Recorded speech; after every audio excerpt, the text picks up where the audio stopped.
Berlatar di abad 19, seorang wanita muda bernama Catherine yang menikahi seorang raja yang usianya 2 kali lebih tua darinya.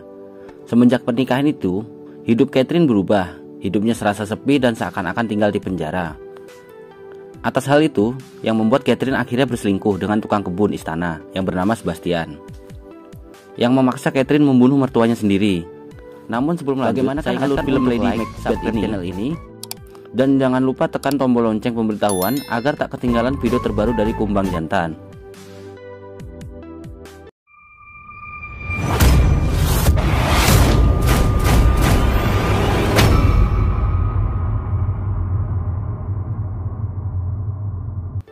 Film langsung menunjukkan suasana rumah milik Alexander, suami Catherine, yang ternyata membuat Catherine hidup serasa di penjara dengan aturan-aturan yang memaksanya tak bisa hidup layaknya orang biasa.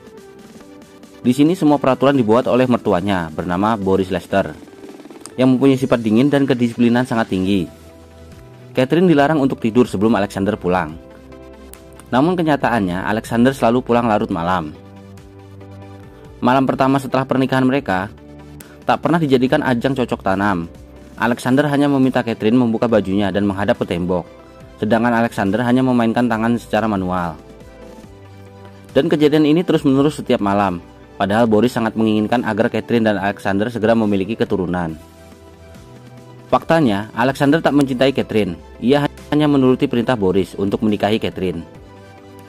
Di sini Catherine jarang berkomunikasi dengan Alexander. Ia lebih banyak berbincang dengan pembantu istana bernama Anna. Kehidupan yang begitu membosankan terus dirasakan Catherine. Hingga suatu hari, Alexander pergi untuk berbisnis. Begitu juga dengan Boris, yang mendapat kabar ada ledakan di kota sehingga Boris harus melihat ledakan tersebut. Di rumah Catherine sekarang sendirian dan tak ada yang mengawasinya. Karena Boris telah pergi, Catherine diam-diam mencoba keluar dari istana. Di luar, dia melihat tanah terhampar luas yang membuatnya sangat bahagia. Karena selama ini, Catherine keluar istana hanya untuk ke gereja pada hari Minggu. Saat Catherine keluar dari istana, ia tak sadar dan tertidur di suatu ruangan dekat ruangan para tukang kebun. Di sisi lain, Anna yang melihat Catherine tak berada di kamar seperti biasanya, mencoba mencarinya keluar istana. Namun sial, Anna malah digoda para tukang kebun dan ditelanjangi. Setelah itu Anna ditimbang layaknya hewan. Catherine terbangun dan mendengar teriakan Anna dibarengi dengan tawa para tukang kebun tersebut. Akhirnya Catherine menghampiri ruangan di mana Anna ditimbang. Catherine yang marah memerintahkan tukang kebun itu untuk menurunkan Anna. Setelah Anna pergi, Catherine meminta untuk ditimbang. Para tukang kebun sempat menolak. Namun salah satu dari mereka berani dan langsung mengangkat Catherine. Catherine begitu kaget, ternyata tukang kebun itu berani melakukan hal itu. Perasaan marah bercampur bingung dirasakannya. Setelah itu ia meminta para tukang kebun itu untuk kembali bekerja. Saat Catherine bertemu Anna, Catherine bertanya siapa pria tadi. Anna menjawab bahwa ia adalah Sebastian, pekerja baru istana. Setelah kejadian itu, Catherine selalu teringat dengan Sebastian. Secara tidak sadar, Catherine sangat menikmati saat disentuh Sebastian, yang tak pernah ia dapat dari Alexander, suaminya sendiri. Diam-diam, besokannya Catherine kembali keluar istana dan berniat bertemu dengan Sebastian. Saat berada di sebuah ladang, benar saja Catherine bertemu dengan Sebastian. Saat Sebastian mencoba menggodanya, Catherine tak menghiraukannya, seakan-akan ia marah. Padahal memang niatnya ingin melihat Sebastian. Malam harinya, saat Catherine hendak tidur, seseorang mengetuk pintunya. Saat dibuka ternyata itu adalah Sebastian. Catherine melarangnya masuk, namun Sebastian tetap memaksa. Setelah masuk, Sebastian berkata, "Apakah kamu tidak kesepian?" Belum menjawab, Catherine langsung dicium oleh Sebastian. Catherine sempat menolak, namun karena memang ia tak pernah dijamah oleh Alexander, akhirnya Catherine malah menyosor duluan. Pagi harinya, saat Anna membangunkan Catherine, Anna melihat Catherine tanpa busana. Hal itu membuat Anna curiga, terlebih lagi Catherine kali ini lebih ceria. Dia jauh lebih baik dari sebelumnya. Kini Catherine yang murung berubah jadi Catherine yang sangat bahagia. Adegan mantap-mantap Catherine dan Sebastian dilakukan setiap hari, jika ada kesempatan. Suatu ketika, pastor istana mendatangi Catherine. Sang pastor menanyakan, kenapa Catherine sudah jarang pergi ke gereja. Pastor tersebut juga mengetahui bahwa Catherine sering keluar istana secara diam-diam. Pastor ini ternyata diberitahu oleh Anna. Kemudian Catherine marah dengan apa yang dilakukan oleh Anna tersebut. Malam harinya, Anna tak sengaja melihat Sebastian mendatangi Catherine dan mereka langsung bermantap-mantap. Pagi harinya saat Anna sedang mencari jamur, ia bertemu Sebastian. Anna mencoba memperingatkan Sebastian agar tak lagi melanjutkan hubungannya dengan Catherine. Karena jika Boris tahu, maka Sebastian dalam bahaya. Namun bukannya merasa bersalah, Sebastian malah berbalik mengancam Anna, hingga Anna ketakutan. Malam harinya, Boris Lester mertua Catherine pulang. Ia menanyakan kepada Catherine, apakah Alexander suaminya telah pulang? Catherine menjawab, bukannya engkau yang menyembunyikan suamiku? Jawaban itu membuat Boris marah, karena Catherine kurang ajar. Saat itu juga, diam-diam Catherine telah menghabiskan minuman anggur milik Boris dan menuduh Anna yang telah meminumnya. Anna pun dihukum dengan merangkak seperti hewan. Karena sudah tak tahan, akhirnya Anna diam-diam mendatangi Boris. Ia membongkar perselingkuhan Catherine dengan Sebastian. Boris yang marah besar langsung menghukum cambuk Sebastian dan mengurungnya di kandang kuda. Catherine yang mengetahui hal itu mencoba menyelamatkan Sebastian, namun percuma, kunci kandang dipegang oleh Boris. Catherine tanpa rasa takut langsung meminta Boris untuk membebaskan Sebastian.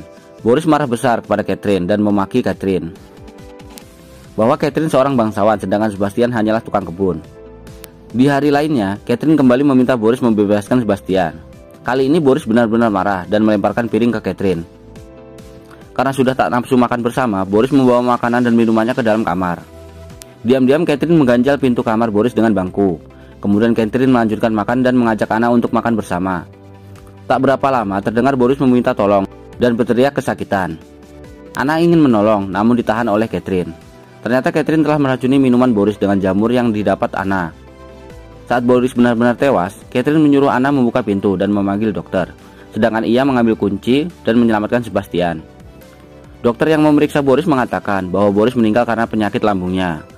Anna yang mengetahui hal sebenarnya syok berat, hingga ia kemudian diam membisu, tak bisa bicara. Kini Anna hanya diam, tak bicara sepatah kata pun. Kemudian datang surat dari Alexander yang mengabarkan dirinya tak bisa pulang dan meminta Catherine untuk mengurus pemakaman ayahnya itu. Nah, di momen inilah Catherine membawa masuk Sebastian. Kini Sebastian tinggal di dalam istana bersama Catherine. Kini mereka terbuka dengan hubungannya dan bermantap-mantap kapan saja. Di suatu malam, Alexander tiba-tiba pulang.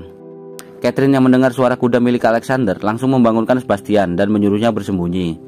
Saat masuk ke dalam kamar dan bertemu Catherine, Alexander menanyakan kenapa ada 2 bantal dan kenapa ada sabuk celana pria di kamar tersebut. Catherine mencoba mengelak dengan mengatakan bahwa bantal itu disiapkan Catherine untuk Alexander jika tiba-tiba pulang, sedangkan sabuk celana itu ditemukannya di kebun. Kemudian Catherine menyiapkan minuman untuk Alexander. Kemudian Alexander mengatakan bahwa ia tahu bahwa Catherine sedang berselingkuh.